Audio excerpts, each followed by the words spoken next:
अस्सलाम वालेकुम दोस्तों, उम्मीद है कि आप लोग खैरियत से हैं, ठीक हैं। आज पार्लियामेंट ने सही मायनों में ना हक अदा कर दिया है, दिल खुश कर दिया है पार्लियामेंट ने। शहबाज शरीफ जो हमेशा मुफाहमत की बात करते हैं, उनके बारे में कहा जाता है कि शहबाज शरीफ मुफाहमत पसंद है, ज़्यादा बोलते नहीं हैं, सुलह सफाई से काम चलाते हैं, बर्दाश्त करते हैं। उन्होंने आज बड़ा जारहाना रवैया जो है अपनाया और साबित किया कि वो अवाम के मुंतखब किए हुए वज़ीर आज़म हैं।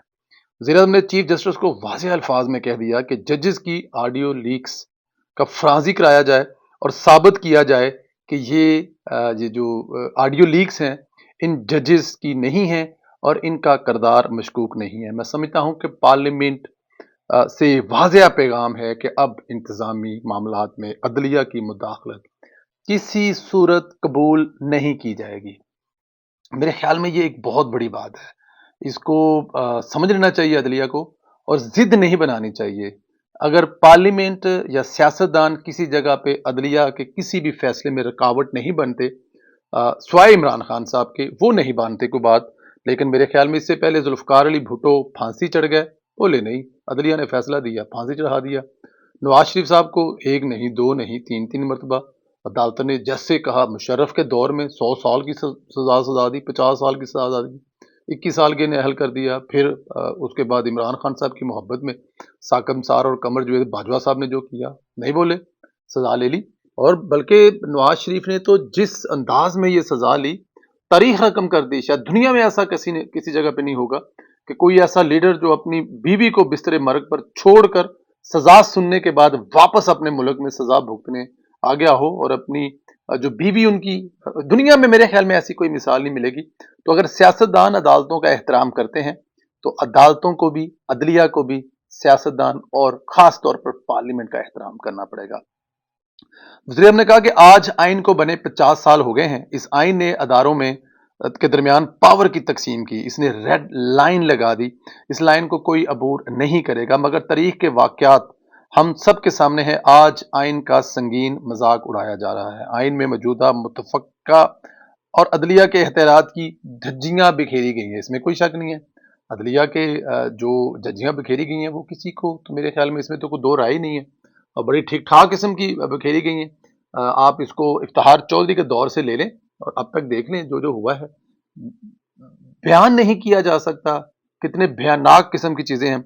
शहबाज शरीफ ने आज खुद नोटिस की बड़ी क्लास ली, दिल खुश कर दिया। उन्होंने कहा जी कि मैं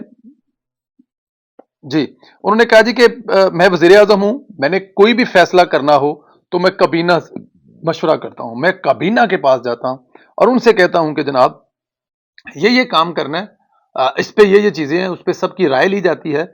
और कबीना जो है वो इस वक्त सिर्फ एक जमात की नहीं है, बल्कि वो इस वक्त 12 जमातों की हुकूमत है। मैं सबसे सलाह मशवरा करता हूँ। नाम मेरा लगता है कि ये वज़ीर-ए-आज़म ने फैसला किया है, लेकिन वो मेरा फैसला हरगिज नहीं होता, उसके पीछे पूरी कैबिनेट खड़ी होती है। कोई ये नहीं कह सकता कि ये शहबाज शरीफ ने अकेले ने फैसला किया है।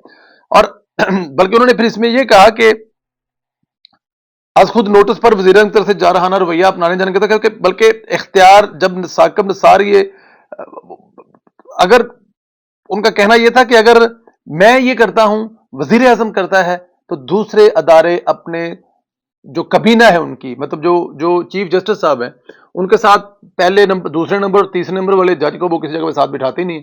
उनसे कुछ सलाह मशवरा दूर करने की बात है, उनको अपने किसी बेंच तक में नहीं बिठाते हैं। तो ये मेरे ख्याल में रवैया जो है ना, अदलिया को थोड़ा सा बेहतर करना पड़ेगा, वरना इसके मसाइल होंगे। लेकिन ये जो अभी सख्त रवैया अपनाया गया है, अगर ये पनामा के दौर से नवाज शरीफ साहब अपना लेते तो आज पाकिस्तान मुख्तलिफ होता।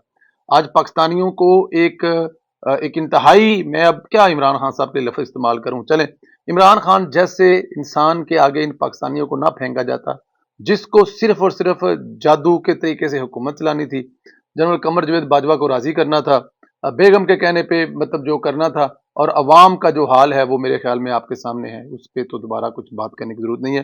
तो बहरहाल ये साकब निसार कभी दूध की कीमतों पर एक्शन ले रहा है, कभी वो अस्पतालों में जाकर अस्पतालों की दवाइयां चेक कर रहा है, कभी वो प्राइवेट सेक्टर हॉस्पिटल में जाके वहां पे मतलब बदमाशी कर रहा है, और फिर जाते जाते उसने किसी ने आइडिया दिया कि बेहतरीन आइडिया देते हैं, लखा करोड़ रुपया कमा के चला जाएगा, तू डैम बनाने का ना ले ला।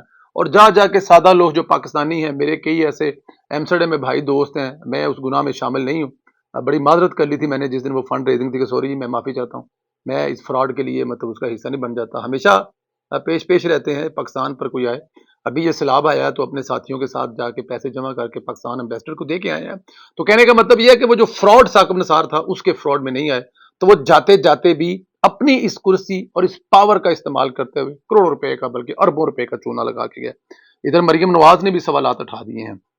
الیکشن کرانے کا فیصلہ کرنے سے پہلے اس بات کا فیصلہ کرنا ہوگا کون جس نے 2-3 کو 3-4 کو 2-3 میں بدلا۔ جو 2 ججز نے کہا ہے کہ ہم اس طرف کھڑے تھے لیکن ہمیں اٹھا کر باہر بٹھا دیا گیا اور خود اپنے 2 ساتھ بٹھا کے 2-3 سے فیصلہ کر دیا گیا الیکشن والا۔ اس کے پیچھے مقاصد کیا ہے، اس میں کون کون شامل ہیں، کیا اس اہم ترین نقطے کا احاطہ کیے بغیر زور ضبطی سے قانون کے فیصلے کو کلین کے نیچے چھپا کر کوئی فیصلہ قابل قبول ہوگا؟ تو اس کا جواب ہے ہرگز نہیں ہوگا۔ مریم نواز کی بات بالکل ٹھیک ہے، یہ سارا کچھ خود بخود تو نہیں ہوا ہوگا نا، اس کے پیچھے کوئی نہ کوئی تو ہوگا جس نے 3-4 کے فیصلے کو 2-3 میں بدلا، اور کس دیدہ دلیری سے بدلا۔ میں کہہ رہا ہوں کہ اس کی آپ کو مثال نہیں ملے گی کسی جگہ پہ کہ جو ہوا وہ آپ کے سامنے ہے۔ یہ کیسے ہو سکتا ہے کہ 7 کا بینچ بیٹھے اور اس میں سے 2 اٹھا کے باہر پھینک دیں؟ کیوں باہر پھینک دیں؟ کیونکہ ان کو خطرہ تھا کہ یہ ہمارے ہم خیال نہیں ہیں، اور ان کو پتا تھا کہ جسٹس صاحب کو پتا تھا کہ یہ 2 میرے ہم خیال ہیں، یہ 2 میرے ساتھ ہوں گے، 2 ہم خیال نہیں ہوں گے، تو یہ 2 اٹھا کے باہر پھینک دیں۔ تو اس کا فیصلہ کرنا پڑے گا، احاطہ کرنا پڑے گا، اس کا احاطہ کیے بغیر آگے چلنا مشکل ہوگا۔ دیکھیں ماضی کو بھول نہیں سکتے، آپ کو کریکشن تو آپ کو کرنی پڑے گی۔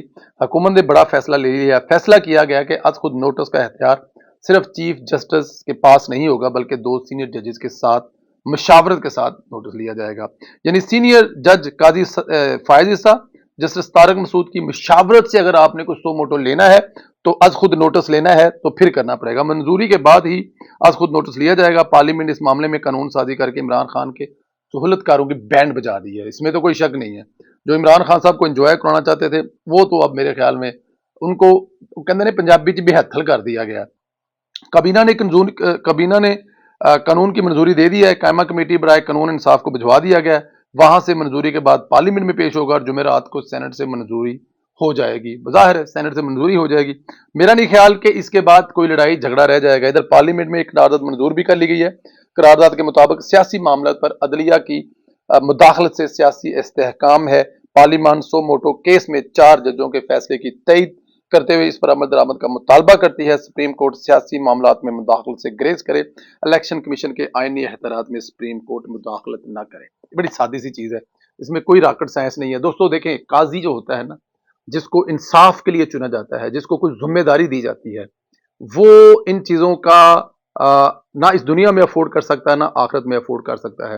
دیکھیں ہم مثالیں دیتے ہیں اسلام میں، حضرت عمر کی مثال دیتے ہیں کہ وہ قاضی بھی تھے، وہ جج بھی تھے، وہ حکمران بھی تھے، اور وہ اپنی پیٹھ پر آٹا لاد کر ایک بیوہ کے گھر میں جنگل سنسان میں دینے جاتے ہیں۔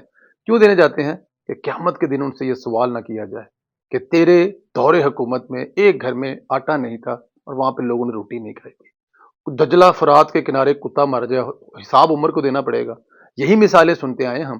تو میں یہاں پہ ایک واقعہ میں نے کل بھی بتایا تھا لیکن میں دوبارہ پھر اپنے دوستوں کو آج بتاؤں گا، یہ میرا آنکھوں دیکھا واقعہ، لیکن اس سے پہلے میں بتاؤں حضرت علامہ اقبال کے بارے میں کہا جاتا ہے بڑی اولادیں کیسے پیدا ہوتی ہیں اور بڑی اولادیں کن کے گھروں میں پیدا ہوتے ہیں، کون وہ لوگ ہوتے ہیں، ان کا کیا کریکٹر ہوتا ہے کہ ان کے گھر میں بڑی اولادیں پیدا ہوتی ہیں۔ مثال دوں گا یہاں پہ، میں جو میں نے کل واقعہ سنایا تھا دوبارہ پھر ریپیٹ کروں گا جو لوگ نہیں سن سکے۔